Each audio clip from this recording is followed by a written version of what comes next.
meta dal-aħħar mort l-Akropoli mal-familja, l-Greċja, Ateni, tlajna l-Akropoli u malli tlajna fuq mill-ewwel għad jimdejt ngħid xi tħarbitaw, però xi ġmielaw ukoll. Hemm ħafna tħarbit ta' ġebel imkisser u bini nofsu mwaqqa. Fl-istess ħin konna din naraw binjiet arkitettoniċi mill-isbaħ tal-antik. U allura tħossok illi xi darba dak il-post kien nobbli, sabiħ, ikkurat tajjeb, li wera l-ġenju tal-soċjetà Griega fl-antik, u fl-istess ħin illi dik is-soċjetà illum li ħallit warajha huwa biss tħarbit. L-istess ħaġa aħna l-bnedmin hekk aħna nobbli, aħna għandna dinjità u valur, fl-istess ħin maħniex dak li suppost aħna. Għalhekk aħna nitkellmu dwar il-waqa tal-bniedem fid-dnub. Dak li qrajna dalgħodu huwa rapport realistiku, min jgħid li huwa ħrafa jew leġġenda jew mit ma jafx x'inhu jgħid il għaliex. L-ewwel nsejħlu ignoranti jiena. Illi laqas biss tindenja jibqa' jaqra il-bqija tal-Iskrittura, pereżempju Ġesu Kristu u l-Apostlu Pawlu kif jittrattaw din l-istorja, din il-ġrajja antika kemm trida, li ġrat fil-bidu tal-razza umana, però veritiera għall-aħħar. Ġesu jitkellem dwar Adam u l-istess ħaġa l-Apostlu Pawlu bħala raġel ta' bilħaq, maħluq fuq xbija talla. Dik il-ġrajja tispjegalna il-qagħda preżenti tagħna bħalissa. Li Alla ħalaq il-bniedem tajjeb, però illum il-bniedem huwa depravat. Huwa ħażin. Hemm elementi ta' tajjeb, il-bniedem kapaċi jagħmel it-tajjeb, kapaċi jgħin, kapaċi ikun kompassjonali, kapaċi ikun bil-għaqal u jaqla il-xiekol u jissapporti għall-familja tiegħu u dal-affarijiet kollha fl-istess ħin il-bniedem illum huwa depravat, huwa ħażin. Il-waqa tal-ewwel ġenituri tagħna affettwatna l-koll. Allura jekk hemm xi ħaġa li hija relevanti għas-sitwazzjoni tagħna illum, hija proprjament dak li qrajna dalgħodu Ġenesi kapitlu 3 għax jispjega x'ġara biex il-bniedem ma baqax kif ħalqu Alla. Il-waqa ta' Adam fid-dnub kienet Eva li x-xitan qarraq bija, daħaq bija letteralment, u żbaljat kważi minn mandunat, però Adam, il-Bibbja tpoġġi l-onus, tpoġġi l-ħtija fuq Adam, għax Adam kiel apposta u kien jaf li bekk ħajikser il-kman talla u allura se jġib ir-rovina fuq innifsu u fuq ir-razza kollha illi kellha toħroġ minn ġenbejh. Id-diżubbidjenza tal-ewwel ġenituri tagħna taffettwana l-koll. Dik il-waqa ħasret in-natura tagħna. Bħal meta inti għandek oġġett sabiħ u twaqqgħu mal-art, jew ħajtattan, jew ħajtkisser, dak il-waqa se tirrifletti fuq l-oġġett. U dik hija l-qagħda tagħna illum, illi n-natura tagħna, n-natura umana tagħna maħluqa tajba, maħluqa qaddisa, maħluqa skont l-erf u tieba tagħha, issa hija imwaqqa fit-tnub. U allura aħna nies imħassrin. Rumani 5 vers 12 Pawlu jispjega billi jgħidilna illi bħalma b'bniedem wieħed id-dnub daħal fid-dinja, tinnotaw għattilkom diġà illi Pawlu meta jitkellem dwar Adam iqisu bħala bniedem. Bħala bniedem, l-ewwel bniedem. Bħalma b'bniedem wieħed id-dnub daħal fid-dinja u l-mewt bid-dnub, u hekk il-mewt għaddiet għal fuq kull bniedem għax kollha dimbu. Mistoqsija din, meta nibna? Nibna f'Adam. Dnibna f'Adam. Il-dnub ta' Adam huwa magħdud bħala dnub tal-umanità kollha. Għaliex għax Alla ħatar l-Adam biex ikun ir-ras rappreżentattiv tagħna l-koll. Li kieku Adam obda konna ngawdu miegħu. Difatti Adam m'obdiex u allura imbagħtu miegħu. Dinja l-istampa illi tagħti l-Iskrittura. Il-dinamika l-fatt li aħna ħżiena hemm raġuni għala aħna ħżiena. Fatti, vers 18 ikompli jgħid li bħalma bil-ħtija ta' wieħed waqgħet il-kundanna fuq il-bnedmin kollha, hekk ukoll bil-ġustizzja ta' wieħed waħdu il-għotja ġiet fuq il-bnedmin kollha għal ġustifikazzjoni tal-ħajja. Pawlu qed qabbel l-Adam ma' Kristu. B'Adam ġiet il-ħtija u l-mewt u l-kundanna bi Kristu ġiet il-ġustifikazzjoni. Ma' Kristu huwa bniedem reali u storiku hekk ukoll huwa Adam. Għalhekk importanti illi biex nifmu l-qagħda preżenti tagħna bħalissa rridu morru lura lejn ir-radiċi, lejn l-eruq minn fejn ġejna. U hekk imbagħad nibdew nifhmu lilna infusna. Difatti, il-fatt li aħna nitwieldu, anzi nitnislu fid-dnub u nitwieldu f'din id-dinja nkunu diġà midinbin għalkemm ma għamilniex atti ta' dnub tarbija m'għandi sens biżżejjed biex konxjament tikdeb jew mhix kapaċi laqas. Tajjeb, però il-Bibja tgħallem dan illi aħna nidimbu nagħmlu atti ta' dnubiet speċifiċi għax aħna midinbin. Il-Bibja ma tgħallimx illi tarbija titfarfar u tikber imbagħad xi darba forsi kollha meta sentejn, 3, 4, 5 tagħmel l-ewwel dnub tagħha. Le. Il-Bibja tgħallem li aħna ndimbu għax aħna midinbin. Aħna midinbin. Infatti David fil-talba tiegħu ta' indiema lil Alla jgħid illa qara jien kont imsawwar fil-ħażen u fid-dnub nislitni ommi. Jastqarrija penetranti ħafna ta' David illi għaraf illi hu kien ħażin minn ġu f'ommu. Il-Bibja tgħid ukoll illi il-bniedem jikdeb sa minn ġu f'ommu. Okay, tgħidi qegħdin nitkellmu b'mod poetiku, ma nix ngħidu. Imma l-bniedem huwa jiġi fid-dinja jien intu kulħadd niġu fid-dinja ħażin.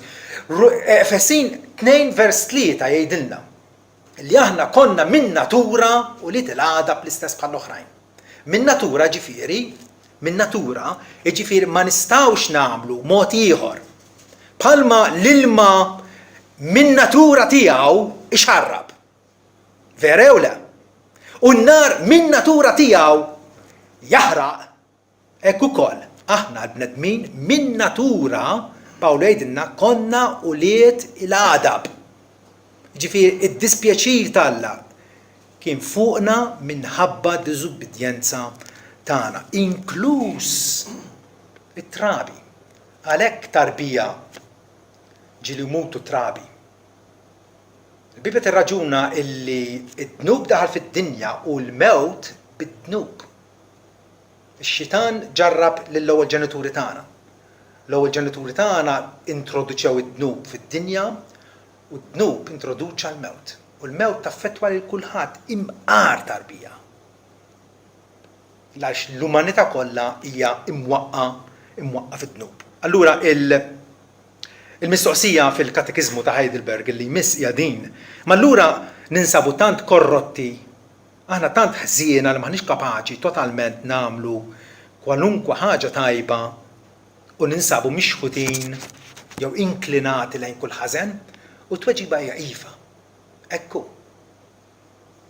min jgħid jew jaħseb jew jassumi illi hu min natura huwa tajjeb, bażikament tajjeb, għal darb'oħra dana qiegħed jinkixef bħala bniedem illi m'għandux idea x'tagħlem l-Iskrittura fuq innifsu bħala bniedem. Aħna kapaċi u lanqas irridu infittxu t-tajjeb. Aħna kapaċi u lanqas irridu illi nersqu lejn Alla. Ħana ġa fakkarkom x'kienet il-ħfema ta' Alla dwar l-antenati tagħna fil-bot qabel id-dilluvju mondjali fi żmien Noe. Fejn hawnhekk jgħid li Alla ra li l-ħażen tal-bniedem kien kbir fuq l-art u li kull xewqa tal-ħsibijiet ta' qalbu kienet dejjem ħażen biss. Ma naħsibx li hemm xejn pożittiv huwa assessment realistiku tant li Alla kellu jeqret lill-umanità ħlief 8 persuni. L-umanità tħassret. Wara d-dilluvju mbagħad meta Noè offra sakrifiċċji lil Alla, kapitlu 8 vers 21 tal-Ġenesi naqraw li mulej xam ir-riħa tfuħ u l-mulej qal f'qalbu ma nerġax nisħet l-art maħabba l-bniedem għax il-ġibda ta' qalb il-bniedem l-inklinazzjoni tiegħu hija ħażina sa minn żoritu, sa mindu jkun għadu ċkejken. Lanqas ma nerġa' iżjed nolqot kull ħliqa ħajja bħalma għamilt. Li kieku Alla kellu jiġġudika l-bniedem għal ħtijietu kull darba jkollu joqgħod jeqret lill-umanità mill-wiċċ l-art. Il-bniedem huwa ħażin, l-aqwa nies li rriflettew fuq dawn l-ħwejjeġ. Job, pereżempju. Job jgħidlek illi ma kienx hemm bniedem bħalu fuq wiċċ l-art, bniedem li jibża minn Alla u iservih minn qalb sinċira. Job stess jgħid illi min jista' joħroġ ħaġa nadifa minn ħaġa maħmuġa u jagħti tweġiba. Ħadd. Nistgħu aħna nirriformaw lilna nfusna jew b'xi mod intejbu lilna nfusna biex niġu nirranġaw ruħna quddiem Alla? Tista' toħroġ ħaġa nadifa minn ħaġa maħmuġa? Ħadd ma jista' jagħmilha. Eżajja l-profeta jiddeskrivina lilna l-koll bħala naċ mitlufa, kulħadd sejra għal triqtu. Alla tagħna triq waħda, it-triq tal-kmandamenti tiegħu, li ħobbuh b'qalbna kollha, b'ruħna kollha, bil-qawwa tagħna kollha, u kulħadd sejra għal triqtu. Il-fema tal-Iskrittura dwar in-natura tagħna mi pożittiva xejn. Minn fom Sidna Ġesu Kristu nnifsu. F'Mattew 7, vers 11 jgħidilna jekk intom mela li intom ħżiena tafu tagħtu għotjiet tajba lil uliedkom. Kemm aktar missierkom li fis-smewwiet jagħti ħwejjeġ tajba l dawk li jitolbuh. Ġesu qed jagħmel paragun. Intom is-sirjiet.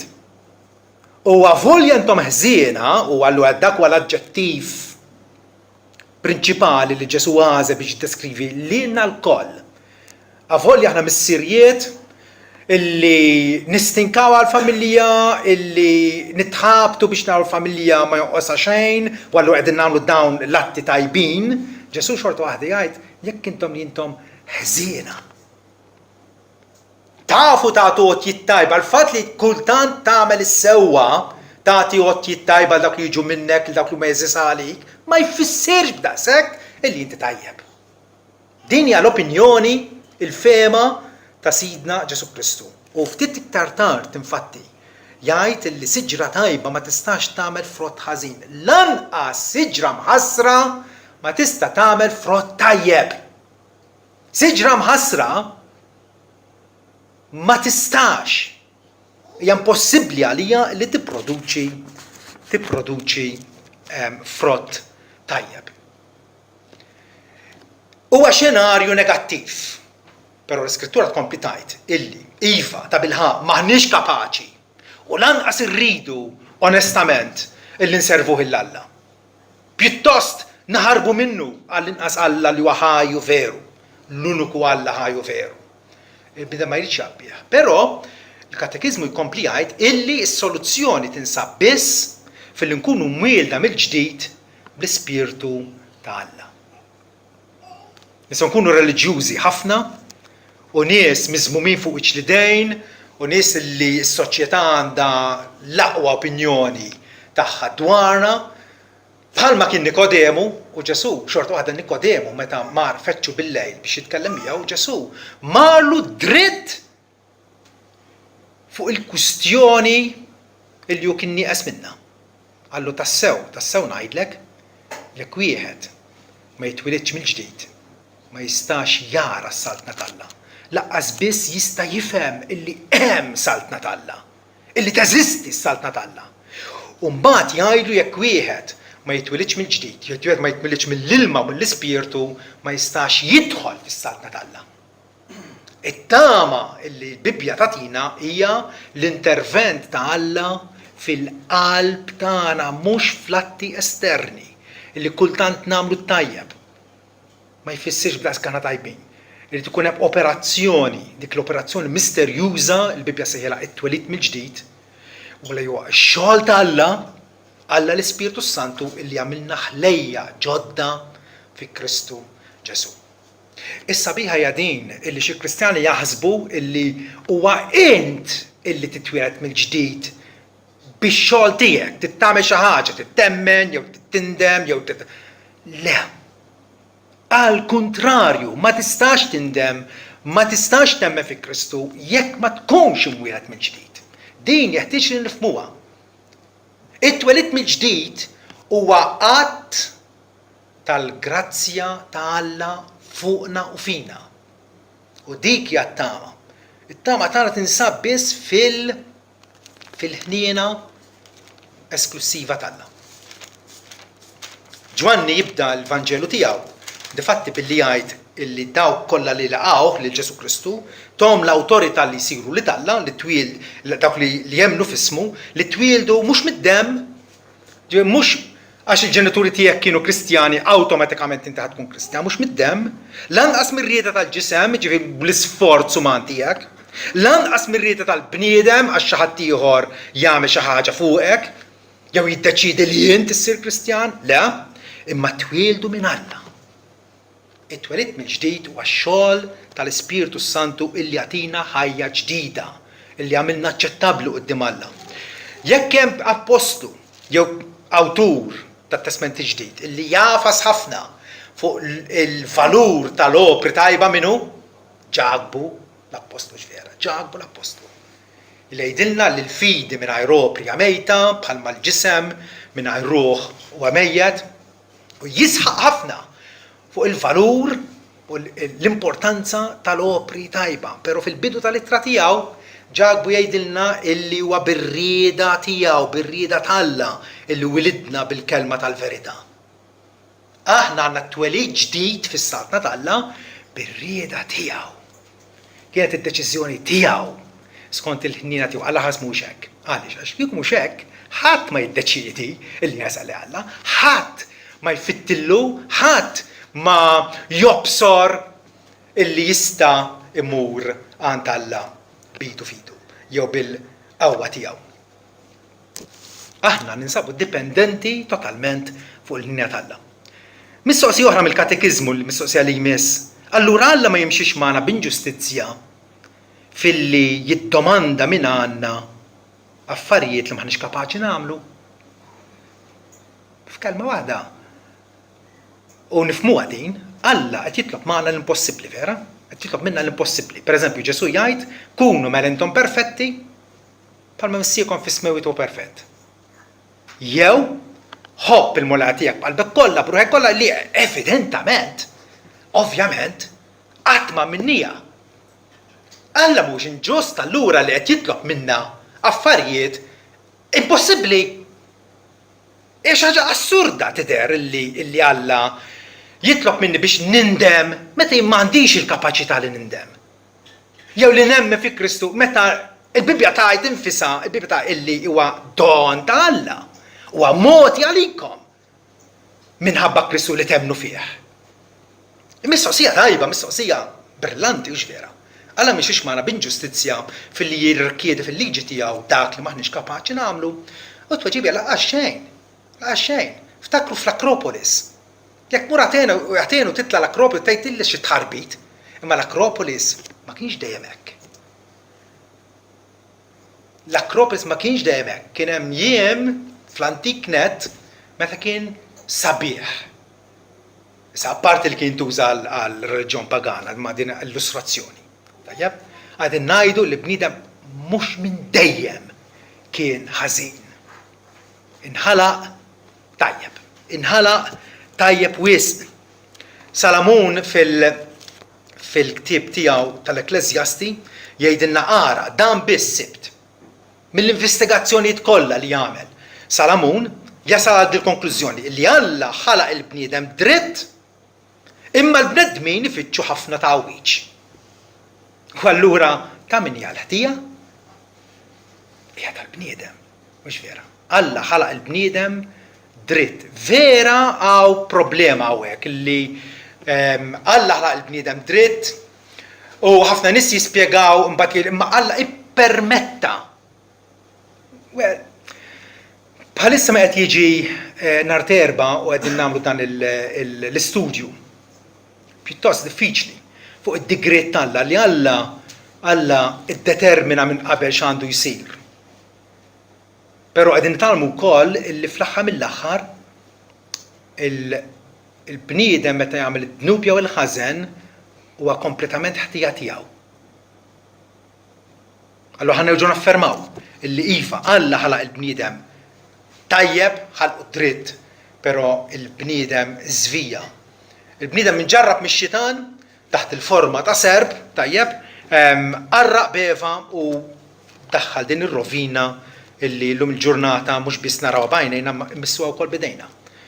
Jekk tmiss il-ġismek qed tmiss ir-rovina ta' dak li ġara fil-ġnien tal-Eden fil-żernieq tal-umanità. Ġwanni 8 vers 44 Ġesu ikellem lin-nies ta' madwaru. Nies illi għalkemm għall-bidu taw l-impressjoni li jemmnu fih.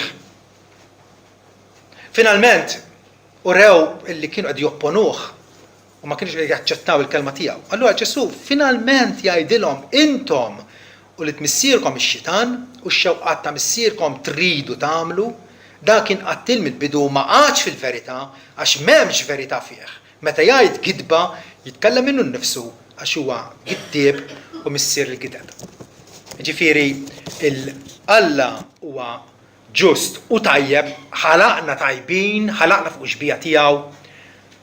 Iva bl-intervent ta' Satana il-bniedem waqa'. Xorta tibqa' l-mistoqsija Alla kif ħalla lil Satana li oriġinarjament kien anġlu tajjeb biex jitkabbar u jissuppervja u jitneb kontra Alla. Il-Bibja ma tispjegaħiex. U ma tispjegaħiex nasib jiena għal raġun waħda li maħniex kapaċi nifhmu t-tweġiba. Alla oġbu illi jgħidilna x'ġara u dik hija spjegazzjoni biżżejjed għalina mingħajr ma jfisser ħafna drabi il-għala ħala anġlu tajjeb illi rribella kontra. Il-għala ħala koppja raġel u mara Adam u Eva u ħallihom jaqgħu fid-dnub.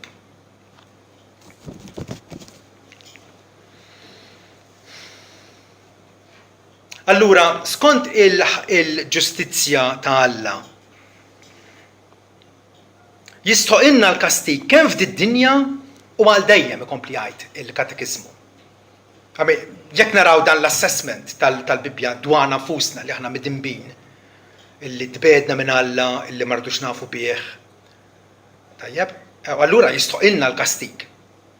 Kif mela nistgħu naħarbu dal-kastig u nintlaqgħu fil-favur tiegħu? Għal darba oħra. Il-Bibja meta tgħidilna l-estremità tal-każ tagħna u l-miżerja tagħna, tfittex ukoll tgħidilna li hemm soluzzjoni.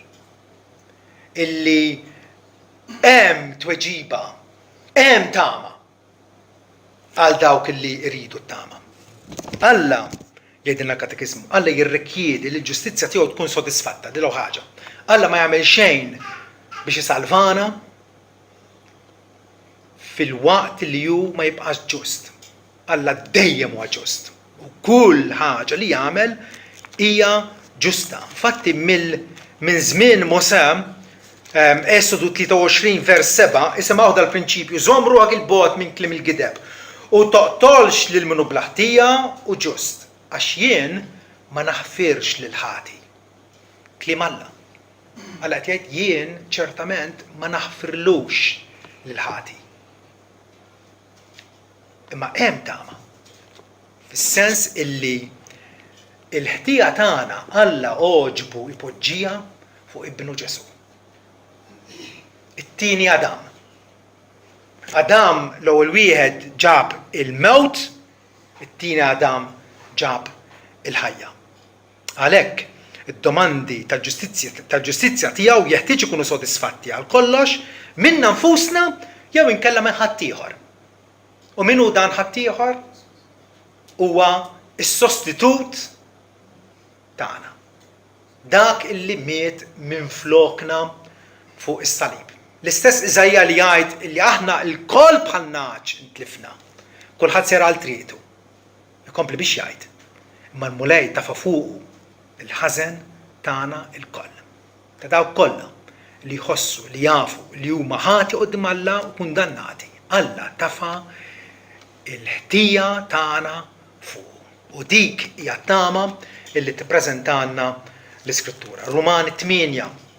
Pawlu jispjega għal kemm forsi bil-Malti taqra daqsxejn diffiċli, ħa nippruvaw nifhmuha. Rumani 8 vers 3. Fejdilna li dak li ma setax tagħmel il-liġi għax kienet dajfa minħabba l-ġisem. Ma il-liġi tagħna li aħna naqblu hija tajba, totalina u nitaxqu fiha. Però il-liġi kien hemm xi ħaġa li ma setax tagħmel. X'inhi? Il-liġi ma tistax issalvana. Għaliex għax aħna dajfa minħabba il-ġisem. Il-ġisem tagħna jiġbidna lejn il-ħażen.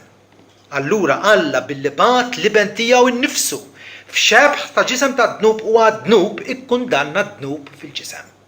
Dak li kien impossibbli għalina nfusna li nagħmlu biex ninħelsu mill-ħażen, Alla indaħal billi bat liben tiegħu innifsu f'xebħ ta' ġisem ta' dnub. Ġesu ta' Nazaret meta mexa fostna tajjeb kien jidher esterna bħala raġel bħal ħaddieħor. Raġel bħal ħaddieħor illi jgħejja, illi jrid jorqod, irid jiekol, irid jixrob, għaliex huwa bniedem. Allora f'xebħ ta' ġisem ta' dnub huwa dnub.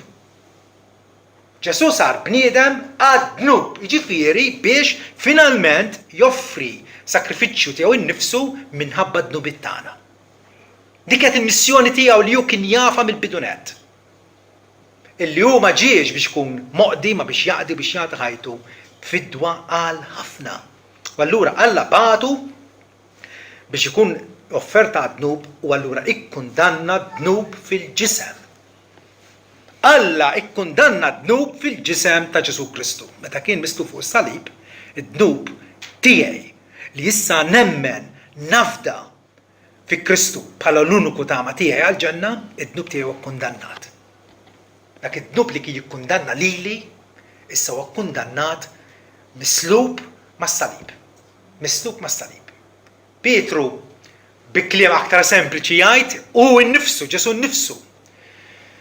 Tabba bid-dnubietna sa fuq is-salib biex aħna mejtin għal dnubietna ngħixu għal ġustizzja. Bil-ġrieħi tiegħu intom kontu imfejja. Alla tagħna l-fejqan. Alla rrikonċiljana miegħu. Aħna darba konna bħalnax mitlufa immissa rġajtu lura lejn ir-raj u l-assis ta' ruħkom. Din hija d-drama ħanejdu hekk li aħna l-bnedmin insabu involuti fiha. Alla ħalaq il-bnidem tajjeb, il-bnidem waqa, Alla qed jirrestawrana. Alla qed iġibna lura lejh. U fil-frattemp qiegħed jesibixxi l-ħnina tiegħu, it-tjieba tiegħu, il-fedeltà tiegħu, l-erf tiegħu, l-attributi, dak il-karattru ta' Alla jidher sabiħ qudiemna. Tant li aħna rridu nagħtuh qima, rridu nħobbuh għaliex nafu illi hu Alla tas-salvazzjoni.